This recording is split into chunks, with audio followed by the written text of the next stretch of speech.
কাউকে কিছু আসতে বললে তো কাউকে কিছু জানাতে বারণ করেছিল। এই ঘটনার কথা খবর ছাপলো কি করে?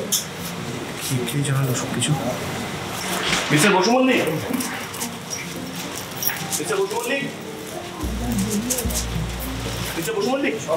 কোথায় খুঁজবো না? কোথায় এই হয়েছে? দাদা ভাই আস্তে ছাড়ো, আমি একা হাঁটতে পারি। কি কাণ্ড দেখো তো সকালবেলায়। এই হলো হালকা চিন্নাম বেটা, এরকম না জানি কাজে লেগে গেছে। এবার ছোটের কথায় কেলেঙ্কারি কোথাও বলো দেখি। তাই না? বিজিত গিয়ে বোঝাচ্ছে ওদিক থেকে, আর সারাক্ষণ জয়বাবুর সাথে ছিলাম আমরা, মজা করছিলাম আমরা। এই শান্তিদেবী ঢুকেছে, কিন্তু ছেলেটা যে এখনো পুরোপুরি সুস্থ হয়নি। তোরা ওকে নিয়ে এইসব জলকাদাতে না গেলে ভালো হতো, ব্যথাটা বাড়লে তো মুশকিল হবে। এই বিচ্ছু ঢুকেছে, সরি ঠাম্মি, আমাদের ভুল হয়ে গেছে, আর কখনো করবো না, রাগ করো না তুমি। বলছি এখন ঠাম্মিকে দেখতে পাচ্ছি? দূরে আসছে ঠাম্মি হেঁটে হেঁটে, দেখতে পাচ্ছি না। কি হয়েছে সেটা এতক্ষণে সারা শহর জেনে গেছে দাদু ভাই।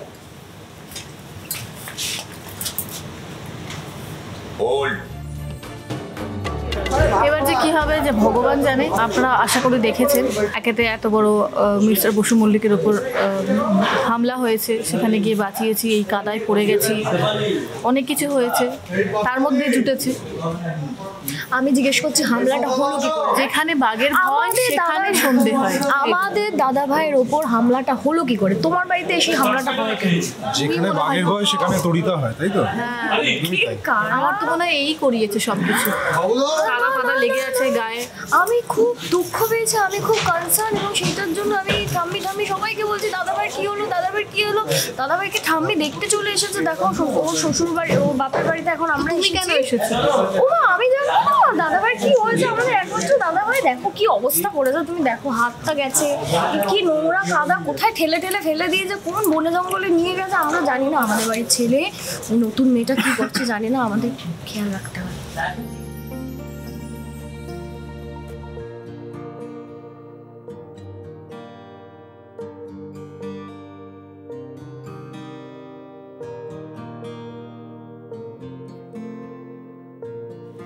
বল, এত বড় ড্রামাটা মিস হয়ে গেল। ওই তেজ বসু মল্লিক বাঁচিয়ে দিল সুধা দিকে। ওই দিকে দেখা কাট। কিন্তু একটা জিনিস কিছুতেই বুঝতে পারছি না, ওদের মধ্যে মান অভিমান চলছে নাকি প্রেম? অ্যাকশন।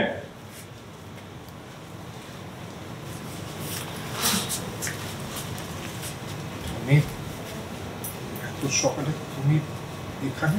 নিজের থেকে আসতে বাধ্য হলাম, কারণ আমার মুখের ওপর তো তোমরা মিথ্যে কথা বলছো। এত বড় খবরটা বেমালুম আমার কাছ থেকে চেপে যেতে চাইছিলে। আমার নাতির যে এই অবস্থা সেটা আমাকে খবরের কাগজ দেখে জানতে হলো। কি মা, তুমি তো রাগারাগি করো না, একটু শান্ত হও। শান্ত হওয়ার কোনো প্রশ্নই এখানে ছিল খোকা। এই যে কি অবস্থা করেছে তুমি দেখেছো? ওকে এখানে পাঠানোটাই আমার ভুল হয়েছে। তুমি একদম ঠিক করোনি বড় বৌমা। হ্যাঁ, আমাদের ছেলেটার সঙ্গে এত কিছু হয়ে গেল আর আমরা কিছুই জানতে পারলাম না। চিকিৎসক ঠিক করে হলো না। এই ঠাম্মি বলছে কেন অ্যাকশন। তোমার এই অন্যায় কিন্তু আমি ক্ষমা করব না নাত বৌমা। দাদু ভাই আমার প্রাণ, তার যদি কিছু হয়ে যায় তবে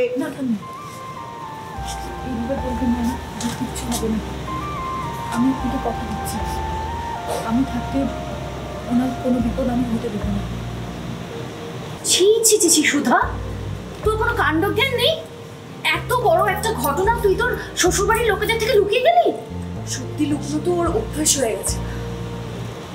এই হলো, চুপ করে গেছে সবাই, চুপ চুপ। এইখান থেকে কাননদেবী বলে যাচ্ছে, সুধা বলছে, তরিতা ঢুকে দেখলে আরও আগুন লাগিয়েছে, ভালো হচ্ছে তোমাদের। একটা দুজনের লুক এক্সচেঞ্জ ভালোই দিয়েছি। এইবার বলে দাও তোমারটা। এখন একটা দুর্দান্ত জমজমাটের সিন আমরা অভিনয় করছি। আপনারা জানেন যারা রেগুলারলি শুভবিবাহ দেখেন, আমি কিছুদিন আগে এখানে জয়েন করেছি, বিক্রমজিতের ভাই জিৎ। তো আমি কিন্তু সুধার পরে আপনারা নিশ্চয়ই বুঝতেই পারছেন।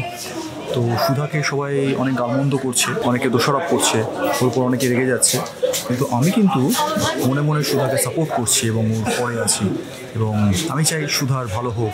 সেই নিয়ে একটা জমজমাট সিন হচ্ছে, আপনারা সবাই দেখবেন শুভ বিবাহ, তাহলে বুঝতে পারবেন কি ঘটছে এখানে। জমজমাট একটা মার্কাটারি সিন। Thank you. অদিতি এখন দেখছে সুধাকে কিভাবে জব্দ করা হচ্ছে।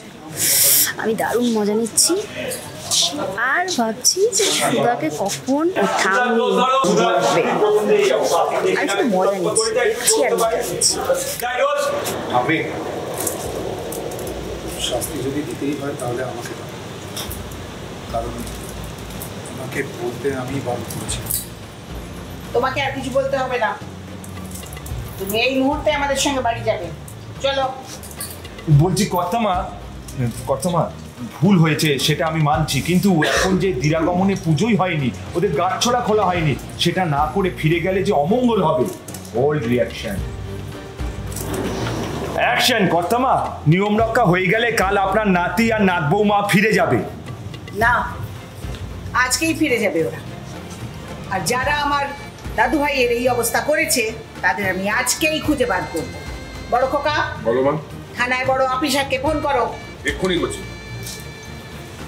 আমি পুলিশকে অলরেডি সবটা জানিয়েছি, ওরা খুঁজছে ওদের, আর বলেছে কিছু জানতে পারলেই জানাবো। খুঁজুক, কারা এই কাজ করেছে আর কেনই বা আমার নাতির উপর এই হামলা হয়েছে সেই কথাটা তো আমাকে খুঁজে বার করতেই হবে। Sit back. কারো